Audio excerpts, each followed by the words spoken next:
오늘은 지금 함께 있는 사람이 가장 소중하다. 제목이 되게 좋습니다. 그죠? 지금 함께 있는 사람이 가장 소중하다라는 제목으로 하나님의 말씀을 살펴보겠습니다. 오늘 말씀을 묵상하다가 생각나는 찬양이 있었습니다. 요게벳의 노래라는 찬양인데요. 예전엔 되게 많이 들었거든요. 근데 한동안 잘 안 들었던 것 같아요. 근데 오늘 말씀을 준비하는데 다시 이 찬양이 생각이 났습니다. 이 찬양이 되게 가사가 좋거든요. 이렇게 되어 있습니다. 작은 갈대 상자 물이 새지 않도록 역청과 나무 진을 칠하네. 어떤 마음이었을까 그녀의 두 눈엔 눈물이 흐르고 흘러 동그란 눈으로 엄마를 보고 있는 아이와 입을 맞추고 상자를 덮고 강가에 띄우며 간절히 기도했겠지. 정처 없이 강물에 흔들흔들 흘러내려가는 그 상자를 보며 눈을 감아도 보이는 아이와 눈을 맞추며 주저앉아 눈물을 흘렸겠지. 너의 삶의 참 주인, 너의 참 부모이신 하나님 그 손에 너의 삶을 맡긴다. 너의 삶의 참 주인, 너를 이끄시는 주 하나님 그 손에 너의 삶을 드린다. 그가 널 구원하시리. 그가 널 이끄시리라. 그가 널 사용하시리. 그가 너를 인도하시리.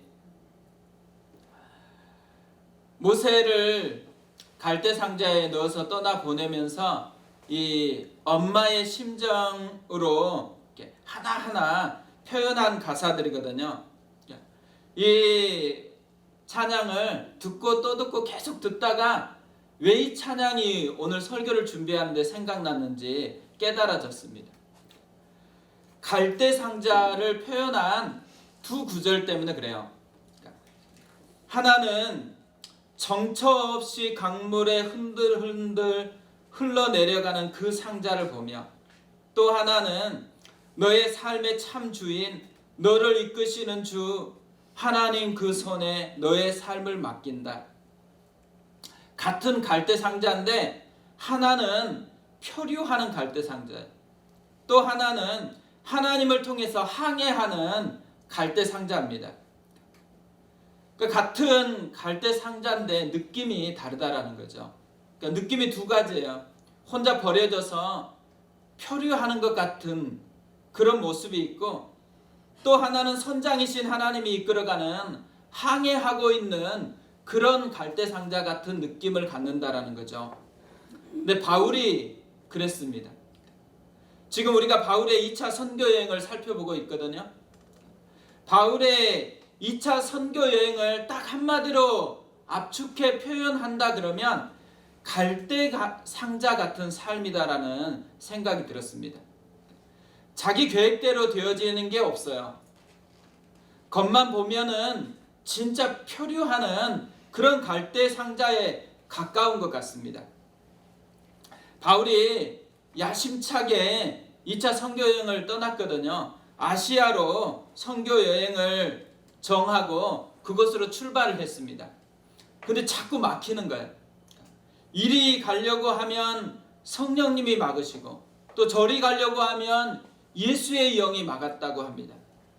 그러다가 드로아에서 마게도냐의 환상을 봤습니다. 하나님의 뜻으로 알고 마게도냐의 첫 성이었던 빌립보에 도착을 했어요. 빌립보에서 루디아를 만났습니다. 그리고 감옥의 간수 가정에 복음을 전해서 빌립보 교회가 탄생을 했어요. 한참 좋았는데 감옥에서 나오자마자 빌립보를 떠나달라고 부탁을 받죠. 그래서 빌립보를 떠났습니다. 마게도냐의 수도였던 데살로니가에 도착을 했어요. 복음을 전하자 많은 사람이 믿었어요. 귀부인들도 믿었다고 합니다. 데살로니가 교회가 세워졌어요. 그런데 유대인들이 조폭 같은 사람들을 동원해가지고 소동을 일으킨 거예요. 할 수 없이 피해서 도망가야 됐습니다. 그래서 도착한 곳이 베레아였어요. 베레아는 분위기가 좋았습니다. 사람들이 좋았어요. 말씀을 전하니까 그 말씀을 너무너무 사모하는 거예요. 그리고 그 말씀이 진짜 주님의 말씀인지를 계속 생각하고 또 그러면서 믿는 사람들이 계속 생겨난 거죠. 그 베레아 교회가 탄생을 했어요. 한참 이쪽에서도 전하다가 도망오고 또 이쪽에서도 전하다가 도망오고 진짜 좋은 사람들을 만났거든요. 그곳에 얼마나 머무르고 싶었겠어요. 진짜 복음을 완전히 전해서 꽃 피워지는 그런 삶을 꿈꾸었을 텐데, 그런데 또 데살로니가에서 유대인들이 거기까지 쫓아왔어요. 그리고 소동을 일으켰습니다. 할 수 없이 이제 베레아에서 또 도망가야 돼요. 어디까지 갔어요? 아덴에 도착을 했습니다. 여기까지가 오늘 말씀의 배경이거든요. 베레아에서 아덴은 굉장히 먼 거리예요. 약 320km 정도. 여기서 부산 거의 가깝게 그렇게 먼 거리로 이동을 했거든요. 마게도냐였는데 지금 이 아덴은 아가야예요. 그러니까 지역까지 완전히 바뀌어 버렸습니다. 여기까지 오면은 이제 쫓아오지 않을 거라고 생각하고 안전한 곳으로 그렇게 이동을 한 거예요. 아덴까지 오는 이 2차 선교 여행을 쭉 살펴보면요, 특징이 뭐냐면 원하는 대로 안 된 거예요. 바울이 하나님의 사람이잖아요. 진짜 꿈을 꾸고 또 선교 여행을 떠났는데 선교 여행이 자신이 계획하고 원하는 대로는 되지를 않아요. 그리고 어떻게 돼요? 주변의 파도 때문에 이리 흔들리고 저리 흔들리고, 그래서 이쪽으로 갔다가 또 저쪽으로 갔다가 그런 표류하는 것 같이 아덴까지 도착했다라는 거죠. 여기까지 보면 진짜 표류 같잖아요. 그리고 선장이신 하나님의 손이 안 보이는 것 같아요. 그러니까 항해가 아니고 표류 같은 그런 처지를 이 바울과 선교팀이 경험하고 있다라는 거죠. 우리가 만약에 이런 바울과 같은 처지에 놓였다. 내가 원했던 대로 안 되고 자꾸 이리 부딪히고 저리 부딪히고 그러면서 흘러가고 있는 것 같은 그런 삶에 처하면 그때 뭐가 중요하겠어요? 바울과 같은 처지일 때 진짜 중요한 게 뭐냐면요, 무엇을 느끼고 있느냐예요. 그런 상황이 아니고 그 상황 가운데 나는 뭘 느끼고 있느냐죠. 표류하고 있다고 느끼고 있느냐, 항해하고 있다고 느끼고 있느냐, 이 두 가지에 따라서 굉장히 달라져요. 표류하고 있다고 느끼면 어떻게 될까요? 안 그래도 힘든데요, 진짜 힘들어요. 힘든 것밖에 없어요. 그래서 이런 사람들은 뭘 하겠어요? 마음에서 원망이 찾아오죠. 불평이 찾아오고, 왜 하나님 앞에서 이렇게 살아가는데 계속해서 나한테는 이런 것밖에 주어지지 않을까, 이런 마음의 힘겨움이 자연스럽게 표출되게 되어 있습니다. 만약에 표류가 아니고 선장이신 하나님께서 지금 자기를 이끌고 가고 있는 항해다, 이렇게 느끼면 어떻게 될까요? 분명히 힘들겠지만 힘든 것만 있는 게 아니에요. 기쁨이 있죠. 또 기대감이 있잖아요. 하나님이 어떻게 인도하실지. 지금 보여지는 것은 파도인데, 그러나 이 파도를 지나고 나면은 또 하나님 뭘 예비하고 있을지, 이거에 대한 기대감이 있으니까 모험이면서 벅찬 감격이 있는 거예요. 그러니까 우리가 이런 바울의 모습 속에서 처해 있다, 우리도 같은 처지다 그러면요, 뭘 느끼는지, 그리고 왜 그런 것을 느끼고 있는지를 점검해야 되는 거죠. 근데 하나님도 우리가 어떤 것을 느껴야 될지, 또 어떤 것에 마음의 뿌리를 둬야 될지를 잘 아시는 거잖아요. 그래서 될 수 있으면은 표류 같은 인생이 아니고 항해 같다라는 것을 알려주셔야 되잖아요. 그러니까 그냥 네가 알아서 그렇게 항해라는 것을 깨달아라 이렇게 하면 안 되잖아요. 하나님이 분명히 표류가 아니고 항해다, 이것을 알려주기 위해서 뭘 하겠어요? 사인을 주죠. 흔적을 줘요. 오늘 말씀에서도 보면 하나님께서 바울이 표류가 아니고 항해인 것을 알려주기 위해서 사인을 줍니다. 흔적을 남겨요. 그게 14절 15절에 보면 우리가 알 수가 있는데요. 형제들이 곧 바울을 내보내어 바다까지 가게 하되 실라와 디모데는 아직 거기 머물더라. 바울을 인도하는 사람들이 그를 데리고 아덴까지 이르러 그에게서 실라와 디모데를 자기에게로 속히 오게 하라는 명령을 받고 떠나니라. 짧은 두 구절인데 왜 그런 거 있잖아요. 되게 긴박하고 되게 중요한 때에 쓰여진 짧은 두 구절은 굉장히 많은 농도를 담고 있어요. 근데 이 짧은 두 구절에서 제일 많이 표현되는 게 뭘까요? 사람들이에요. 사람들. 형제들, 또 인도하는 사람들이, 또 실라와 디모데, 또 실라와 디모데. 이 사람들이 지금 사인이라는 거죠. 이들을 살펴보면 두 종류로 나눌 수 있어요.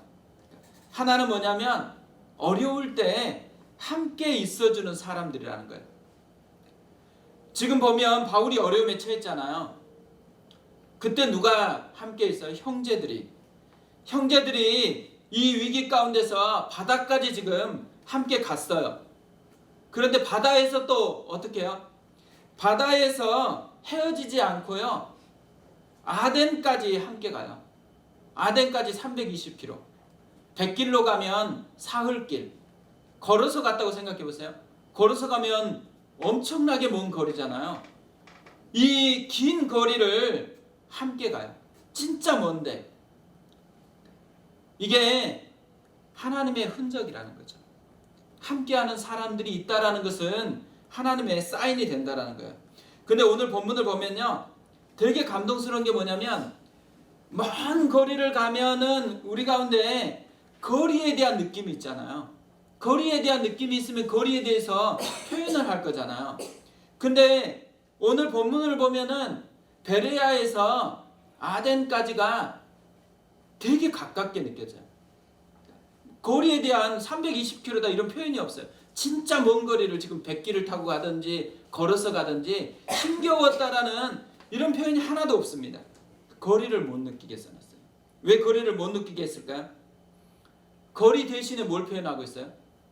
거리에 대한 느낌 대신에 함께하는 사람들에 대해서 두 번이나 반복해서 표현하고 있어요. 형제들에게 표현했다가 인도하는 사람들이, 또 실라와 디모데, 또 실라와 디모데, 이렇게 거리에 대한 느낌보다 함께하는 것에 대한 느낌을 강조하고 있는 거죠. 그러니까 어려울 때는요, 함께하는 것이 힘이라는 거예요.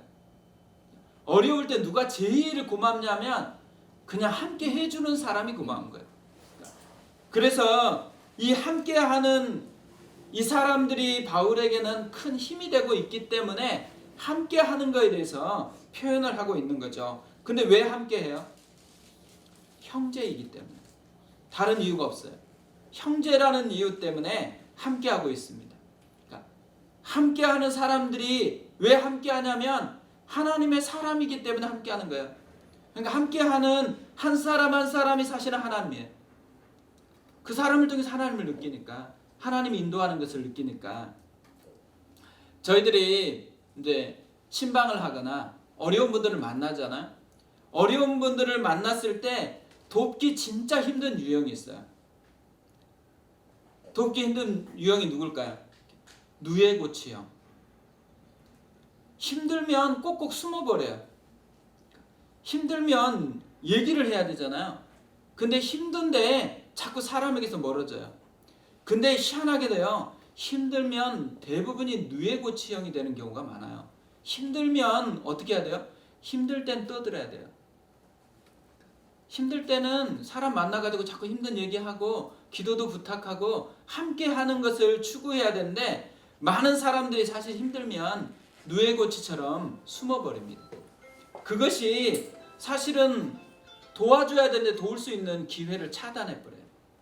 그리고 자신도 회복해야 되는데 회복할 수 있는 기회를 차단해버리는 거죠. 왜 누에고치형이 될까요?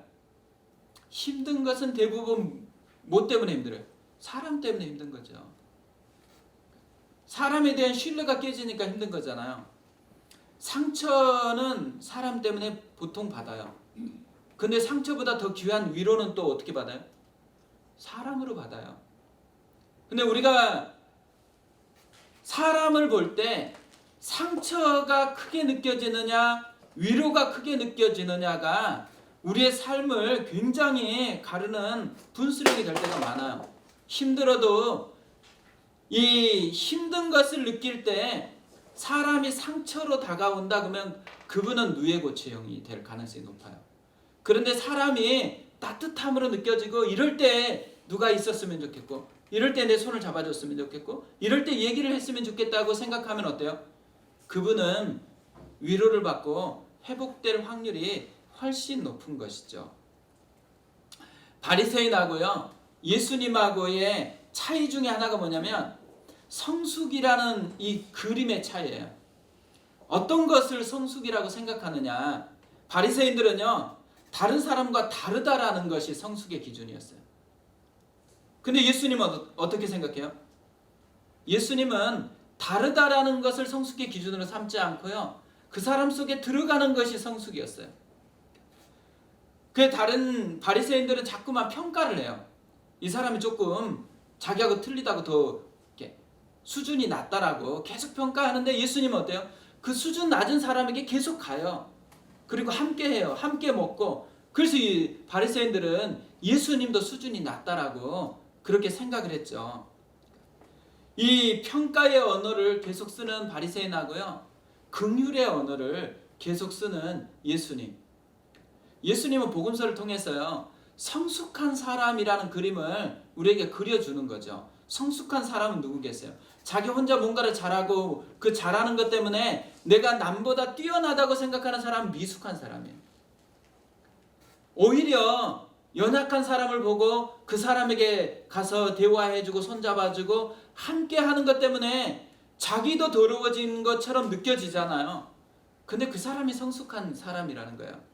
어떤 면에서는요 성숙했다라는 것은 누가 더 거룩하냐의 문제가 아니에요. 사실은 성숙하다라는 것은 누가 더 함께 하느냐에 대한 문제예요. 힘든 사람에게 함께 하는 것, 이 사람이 성숙하다라는 것을 복음서가 얘기해 준다라는 거죠. 어떤 면에서는 초대교회에서 이 사도행전을 통해서 그려주는 그림 언어가 있는 거잖아요. 바울이 힘들 때 바울이 성숙된 사람이지만 또 초신자잖아요. 몇 주 복음을 전하지도 않았는데 형제들이 함께해요. 함께하면서 어디까지 함께해요? 먼 거리까지 함께 해줘요. 어떤 이미지겠어요? 성숙됨이라는 것은 함께하는 것에 달려있다라는 거예요. 그러니까 교회는 함께 하느냐 그렇지 않느냐로 성숙을 평가해야 된다고 생각해요. 함께 울고 함께 웃는 공동체, 이게 성숙된 공동체의 모습이라는 거예요. 근데 교회가 어느 순간에 변질을 했을 때 보면은 뭘 기준으로 삼냐면 누가 더 잘하냐, 누가 더 많은 것을 알고 있냐, 누가 더 헌신하냐, 누가 더 이런 게 되게 많아요. 근데 진짜 좋은 공동체는 뭐냐면 약할 때 함께 해주고 또 좋을 때 함께 해주고 함께 하는 것이 기쁨이 되는 것. 그래서 함께 하고 싶어 하는 그게 좋은 공동체의 모습이라는 거죠. 그러니까 두 번째로요, 이 바울과 함께 했던 사람 특징이 뭐냐면 사명으로 함께하는 사람들이에요. 그러니까 함께 꿈을 꾸는 사람들인 거죠. 이 함께 꿈을 꾸는 사람들을 바울이 또 사도행전은 의도적으로 두 번이나 표현해요. 실라와 디모데. 16절을 또 보세요. 바울이 아덴에서 그들을 기다리다가, 그들을 기다렸다고 하는데 그들이 누구예요? 실라와 디모데. 이 그들을 기다렸다 이 마음속에는, 이 표현 속에 되게 애절함이 있거든요. 간절함이 있잖아요. 왜 간절하게 기다리고 있겠어요? 이들은 돌아갈 사람하고 달라요. 이들은 계속 함께 가야 돼요. 그러니까 사명, 함께 꿈을 꾸는 사람들이니까. 그러니까 이 바울의 마음에 지금 가득한 게 뭐냐면 아덴에 왔으면 평상시 같으면 사역을 해야 되잖아요. 다 표현이 뭐냐면 빌립보로 가면 빌립보에서 바로 회당에서 복음을 전하는 거예요. 데살로니가로 가면 데살로니가에서 바로 회당에서 복음을 전하는 거예요. 근데 이 아덴에서는 달라요. 아덴에서는 뭘 표현해요? 바로 사역을 했다라는 걸 표현하기에 앞서서 그들을 기다렸다라는 것을 먼저 표현하고 있어요. 바울의 마음을 가득 채웠다는 거죠. 없는데 지금 바울의 마음에 가득한 건 사역이 아니고 이들이 가득 채우고 있어요. 그래서 이들을 기다리고 있다라고 얘기하는 거죠. 우리가 행복한 사람은요, 이런 기다릴 수 있는 사람이 있는 거라고 생각해요. 자기 마음에 가득 채워진 그런 사람이 있는 사람이 진짜 행복한 거잖아요. 눈을 감으면 지그시 감고 생각해 보면 자기하고 같은 꿈을 꾸고 있어요. 자기하고 같은 길을 걷고 있어요. 어렵고 힘든데 함께 하기 때문에 힘이 되는 사람이 있다 그러면 그 사람들은요, 그러니까 그 둘 다 행복해요. 제가 설교 준비하다가요, 제 마음속에 계속 생각나는 사람이 누굴까 여러 명 있더라고요. 근데 특별히 오늘 생각났던 그룹이 있어요. 그 그룹 뭐냐면 대학 캠퍼스 시절에 함께 꿈을 꾸었던 사람들, 함께 헌신하고 함께 사역을 했고 함께 했었던 그 흔적들이 있었던 사람들이 오늘 되게 생각이 났어요. 왜 생각이 났냐면 오늘 지금 홈커밍데이를 하고 있거든요. 함께 하고 있는 분들이 지금 홈커밍데이를 하고 있어요. 그래서 저는 이곳에 있는데 마음은 또 그쪽에도 있어요. 사람들 생각해 보니까 그때 이렇게 했었고 그때 이거 했었고 그때 기도했었고 그때 복음을 전했고 그때 막 철야를 했고 이 하나하나의 흔적들이 다 있으니까 되게 기분이 좋은 거예요. 그러니까 사실 오늘 설교를 준비하다 기분이 좋았어요. 생각하니까 그 한 사람 한 사람이 마음속에 살아있더라고요. 다 사라진 게 아니에요. 다 살아있더라고요. 그리고 그 살아있던 게 뭘 주냐면 다시 꿈을 꾸게 해요. 옛날에 그랬었는데, 옛날에 그렇게 살기를 원했는데 그런 꿈을 다시 꾸게 해주는 거. 이게 오늘 홈커밍데이를 하고 있는 그것 때문에 제가 누리는 혜택인 것 같아요. 또 하나가 우리 교회 성도님들이죠. 함께 꿈을 꾸고 있잖아요. 우리가 하나님 주신 타이틀, 하나님의 꿈을 꾸는 사람들, 함께 이 꿈을 꾸면서 가고 있거든요. 어제 후배 교육자 한 명이 찾아왔어요. 왜 찾아왔냐면 우리 교회가 특별한 게 있다는 소문을 듣고 찾아왔대. 우리 교회가 다른 교회하고는 굉장히 다르게 특별한 게 있다고. 그래서 특별한 게 뭔데 그때 특별한 거에 대한 얘기를 들었대요. 그래서 특별한 게 뭐냐면 다른 교회와 차이가 우리 교회는 안 믿는 사람이 오고 있고 또 그 사람들이 변화되고 있고 또 오신 분들이 와서는 다 변화되고 있다고 자신의 하나님을 만나는 그리고 그렇게 오래 신앙생활을 했는데 여기서 처음 신앙생활은 다시 새롭게 신앙생활한 것 같다라고 고백하는 이야기들이 자기가 들었다라는 거예요. 제가 얘기한 건 아니에요. 다른 사람이 얘기를 한 것을 듣고 나서 그 너무 궁금한 거예요. 뭐 때문에 이 교회는 그런 교회가 됐는지 지금 다 의심하고 있는 우리 의심하고 있는 표현이 그런 일이 있나 이렇게 생각하는 것 같죠. 근데 사실 저도 와서 얘기를 들으니까 우리가 뭐 특별한 게 있나 그런 생각이 좀 들었거든요.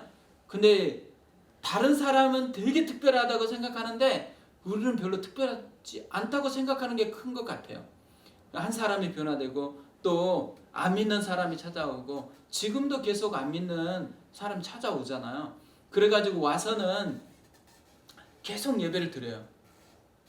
그리고 조금 지나면 자기가 다른 사람들이 치여가지고 사람 만나는 거 싫어해서 교회나 이런 데 진짜 안 가고 싶었는데도 불구하고 우리 교회는 조금 다녀볼 만한 것 같다라고 그렇게 얘기하거든요.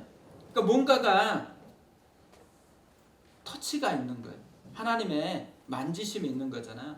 이 친구가 비결이 뭐냐고 물었어요. 엄청 당황스러운 질문을 했습니다. 근데 생각해 보니까 비결이 뭘까? 딱히 없잖아요. 못하는 것밖에 생각 안 나요. 설교도 못하고 우리 시스템도 잘 안 돼 있고 뭐 안 돼 있는 것 같은데, 근데 제가 깨달은 게 뭐냐면 연약함이 비결인 것 같아요.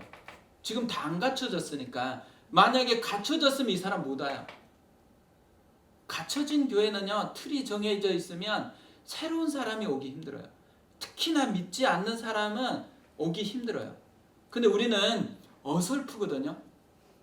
그리고 안 갖춰졌어요. 틀이 딱 안 갖춰졌으니까 뭐냐면 그걸 통해서 여백을 느끼는 그런 게 있다라는 생각이 들어요. 그러니까 사실 약한데 약한 게 아니에요. 약한데 그 빈자리를 누가 메우고 있어요? 하나님이 메우고 있는 거죠. 하나님이 만지고 있고 하나님이 터치하고 있고. 그러니까 잘해서 되는 거 좋은 거지만 못해도 되는 게 위대한 거잖아요. 그래서 제가 은혜밖에 없다고 해요. 은혜밖에 없는 거잖아요, 사실. 그러니까 이렇게 해도 신기한데 진짜 그런 것 같아요. 그 친구 얘기를 들어보니까 우리 교회가 진짜 그런 것 같아요. 그러니까 뭔가가 일어나고 있는. 근데 되게 신기한 거 뭐냐면 막 물밑에서는 생명의 역사가 막 일어나고 있는데 정작 느껴야 우리는 덤덤해요. 그러니까 어떤 면에서는 이 친구를 통해서 저에게 하나님께서 깨닫게 해주시는 것 같아요. 하나님이 일하고 있는데 너무 둔감해 있는 그런 부분에 대해서 다시 깨닫게 해주시는 것 같아요. 그리고 또 이번 주가 새생명 축제를 앞두고 있잖아요. 근데 이번 주는 진짜 누가 올지 모르겠어요. 이때까지 했던 것 중에 제일 아무 반응이 없는 때거든요. 근데 아무 반응이 없어도요, 저는 어제 그 친구하고 대화하다가 새생명 축제 다 얻을 거 다 얻은 것 같아요. 왜? 뭘 얻었겠어요? 하나님이 일하고 있다는 거 얻었잖아요. 하나님이 지금도 일하고 있구나. 하나님이 역사하고 있구나. 그래서 그 친구를 통해서 제가 위로가 됐어요. 하나님께서 일하고 있는 그 현장에서 하나님의 꿈이 이루어지고 있는 그 현장에 제가 쓰임받고 있는 거예요. 제가 그 속에 하나님과 동역하고 있다라는 그게 있으니까 너무너무 감사한 거예요. 또 하나가요, 함께 하고 있는 거예요. 비어있지만 우리가 다 함께 하고 있는 거거든요. 생각해보세요. 2년 전까지만 해도 여기 함께 할 사람이 어디 있어요? 다 몰라요. 그렇잖아요. 이렇게 될 줄을 꿈엔들 생각했겠어요? 근데 와서 함께 하고 있어요. 지금은 어색하지만 시간이 점점 지나가면 완전히 이제 새로운 모습이 되겠죠. 근데 시간이 지났을 때 뭘 자랑할 수 있느냐? 우리가 시간이 지나가면서 뭘 자랑할 수 있는 이 함께함이 뭘 만들어내는 함께함이냐면 되게 중요하잖아요. 하나님의 꿈. 하나님이 꿈꾸시는 그게 우리 속에서 하나하나 이루어져 가지고 그것들을 막 얘기를 나눈다 그러면 아마 밤새 얘기를 나눠도 기쁠 거예요. 우리가 그 현장에 있었다라는 것만으로. 그러니까 우리도 홈코민데이나 이런 게 있어가지고 딱 만나가지고 1년마다 한 번씩 얘기한다 그러면 하나님이 무슨 꿈을 가지고 우리를 어떻게 인도했는지 이런 거 나누면 진짜 기쁠 거예요. 우리 창립 감사 예배 전에 어떻게 오게 됐는지 나누니까 어떤 데라 그러면 막 박수도 치고 막 그랬다 그러던데, 하나님이 인도하는 것, 하나님이 일하는 것, 이것만 봐도 그런 기쁨이 있는 거잖아요. 함께 하고 있다라는 게요, 진짜 큰 힘이 되는 거예요. 사실 어떤 사람이 귀하냐라고 했을 때 함께하는 사람이 귀합니다. 제가 대학에서 잘한 건 없었는데 뭘 잘했냐면 무조건 모임에 저는 출석을 해요. 그래서 조금 지나니까 다 순장님들이 저한테 와가지고 다 격려해요. 그리고 밥 사주고 뭘 하면 기도해주고 막 그랬거든요. 근데 함께 한다라는 게 능력이라는 걸 깨닫게 되는 거죠. 교회도 마찬가지예요. 그러니까 함께 한다라는 게 얼마나 큰 능력인지를 교회는 훨씬 더 강하게 느끼는 거죠. 바울이 진짜 표류하는 인생처럼 껍데기를 보면 그렇게 느껴지거든요. 근데 실제로는 항해를 해요. 근데 이 항해를 하는 것을 바울은 알고 있어요. 어떻게 알아요? 하나님께 주신 이런 사인들 때문에 함께하는 사람이 있잖아요. 꿈을 같이 꾸고 있고 어려울 때마다 함께하는 사람이 있으니까 이 하나님의 사인이 선명해서 자신이 끊임없이 항의하고 있다고 생각하는 거예요. 그러니까 아덴에 와가지고 기다리고 그리고 나서는 또 뭐예요? 또 사역을 하는 거예요. 왜 다시 계속 그 길을 갈 수 있겠어요? 이 하나님의 사인.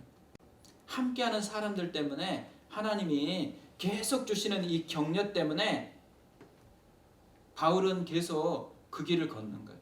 그러니까 어떤 면에서는요, 지금 함께 있는 사람이 소중한 거예요. 그러니까 지금도 마찬가지잖아요. 만약 오늘 한 분만 있다 그럼 제가 설교할 때 얼마나 힘들겠어요. 근데 함께 하잖아요. 그러니까 힘이 되는 거예요. 또 우리도 마찬가지일 거예요. 누군가가 함께하고 있다는 그것만으로도 힘이 되는 거예요. 그때 뭘 느껴야 되냐면 그 사람을 통해서 그 뒤편에 있는 하나님의 흔적, 하나님이 함께하고 있다. 내 인생은 표류가 아니고 항해를 하고 있다. 이걸 느끼면 되는 거예요. 오늘 바울의 이 모습을 통해서 우리가 그걸 느꼈으면 좋겠습니다. 우리의 인생이 표류가 아니고 항해를 하고 있다는 것. 하나님이 선장이셔서 인도하고 있다는 것. 그래서 그분을 기대해야 돼요. 우리가 어떻게 될지 그것을 기대하는. 그 교회도 마찬가지죠. 하나님이 어떻게 교회를 꽃피우게 하실지 하나님이 선장이기 때문에 기대하는 거죠. 우리 그 마음을 가지고 함께 기도했으면 좋겠습니다.